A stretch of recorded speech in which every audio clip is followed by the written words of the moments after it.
Assalamualaikum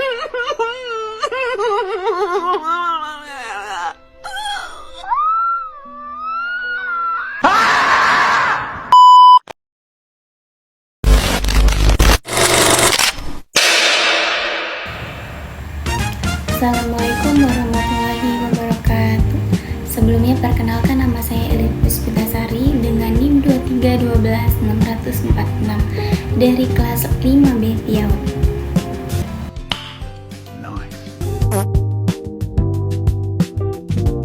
Profesionalisme dan pengembangan profesionalisme.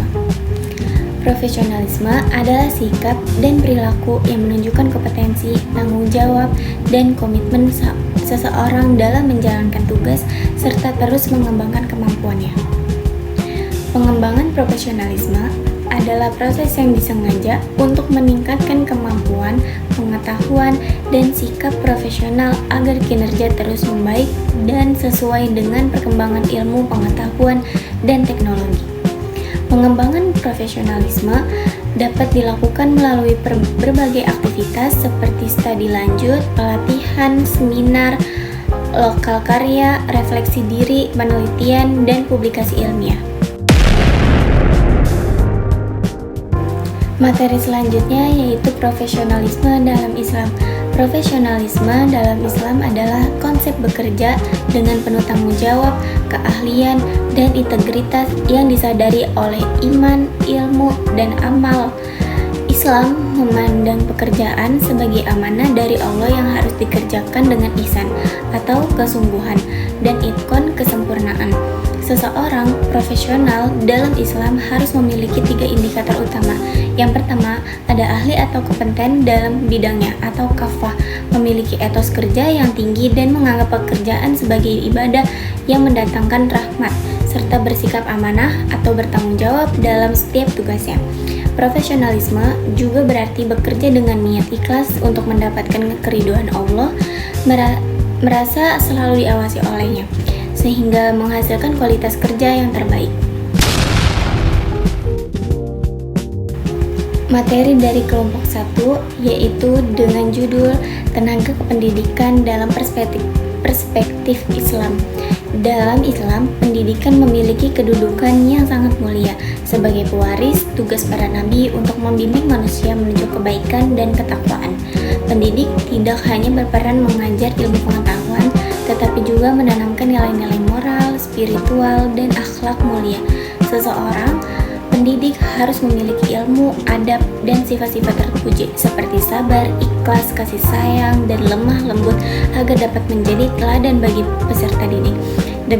Dengan demikian, pendidik dalam Islam bukan sekedar profesi, melainkan amanah besar yang bernilai ibadah dan bertujuan membentuk generasi beriman, berilmu, dan berakhlak mulia.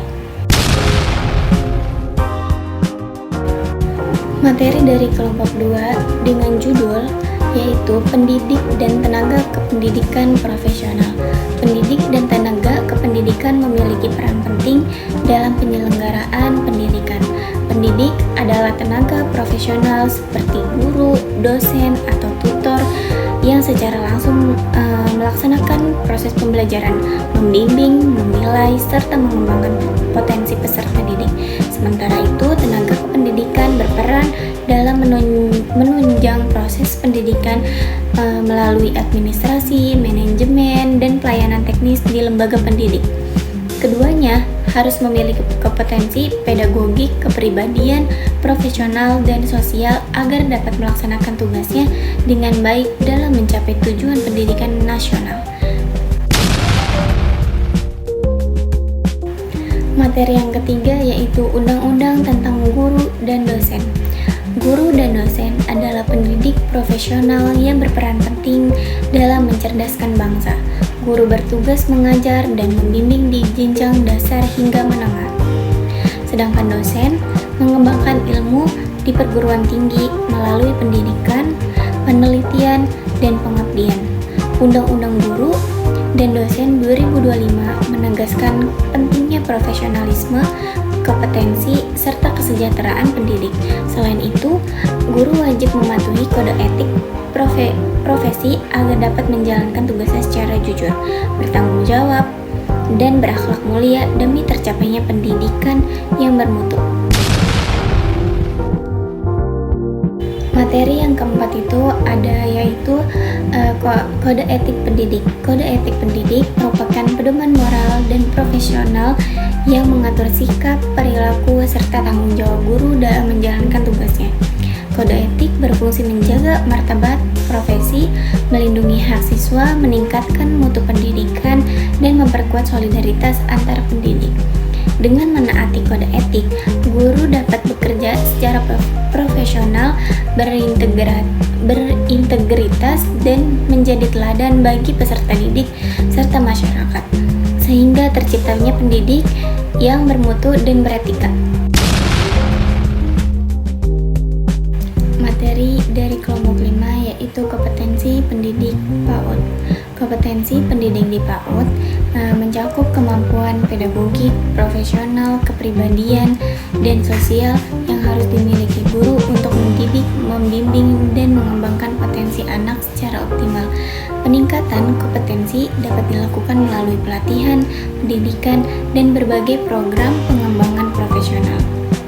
Namun, masih terdapat berbagai permasalahan seperti rendahnya kualitas, jumlah pemerataan, dan kesejahteraan guru PAUD. Oleh karena itu, diperlukan upaya berkelanjutan dari pemerintahan dan masyarakat untuk meningkatkan kompetensi, kualifikasi, dan kesejahteraan pendidik PAUD agar mutu pendidikan anak usia dini semakin baik. Materi dari kelompok 6 yaitu mengembangkan karakter pendidik anak usia dini. Pendidik anak usia dini memiliki peran penting sebagai teladan dalam membentukkan karakter anak. Untuk itu, pendidik harus memiliki karakter, kompetensi, dan sikap profesional yang baik. Pengembangan karakter pendidik perlu berlandaskan prinsip-prinsip etika, keteladanan, pembiasaan, serta dukungan keluarga dan masyarakat.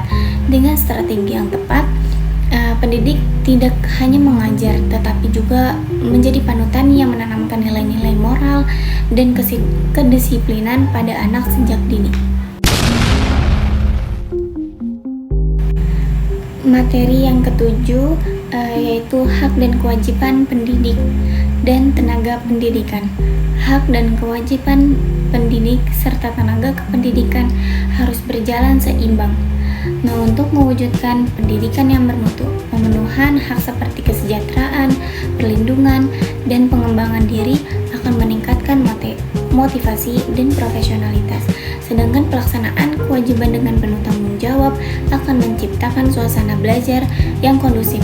Keseimbangan keduanya menjadi kunci dalam meningkatkan mutu pendidikan nasional dan menghasilkan sumber daya manusia yang berkualitas. Materi selanjutnya yaitu ada dari kelompok 8 yaitu teori, model, dan style leadership dalam Islam. Kepemimpinan dalam perspektif Islam menekankan keseimbangan antara kemampuan manajerial dan nilai-nilai spiritual. Seseorang pemimpin tidak hanya dituntut untuk cerdas dan tegas, tetapi juga harus sidik, amanah, komunikatif, tablik, dan bijaksana fatonah. Model dan gaya kepemimpinan Islam seperti transformasional, pelayan, situasional, dan visioner berakar pada teladan Rasulullah SAW yang menekankan keadilan, tanggung jawab, dan musyawarah. Dengan meneladani prinsip-prinsip tersebut, kepemimpinan dapat terwujud organisasi dan masyarakat yang adil, harmonis, dan serta berorientasi pada kemaslahatan umat. Materi dari kelompok 9 yaitu ayat-ayat tentang kepemimpinan dan sirah nabawiyah. Ayat-ayat Al-Quran tentang kepemimpinan menegaskan bahwa pemimpin harus amanah, adil, bijaksana, dan berperilaku mulia. Contohnya, surat An-Nisa ayat 58 menekankan pentingnya keadilan dalam memutuskan perkara, dan surat Al-Baqarah ayat 247 menyebutkan bahwa pemimpin adalah yang dipilih oleh Allah dan harus mampu menegakkan kebenaran. Kepemimpinan dalam Islam juga berlandaskan konsep musyawarah atau syura, sehingga pemimpin harus melibatkan umat dalam pengambilan keputusan. Dalam sirah Nabawiyah, Nabi Muhammad SAW menjadi contoh kepemimpinan ideal yang mengayomi dan melayani masyarakatnya dengan penuh kasih sayang dan bijaksana. Kepemimpinan beliau ditandai dengan keadilan, kesabaran, serta kemampuan menyelesaikan konflik secara damai.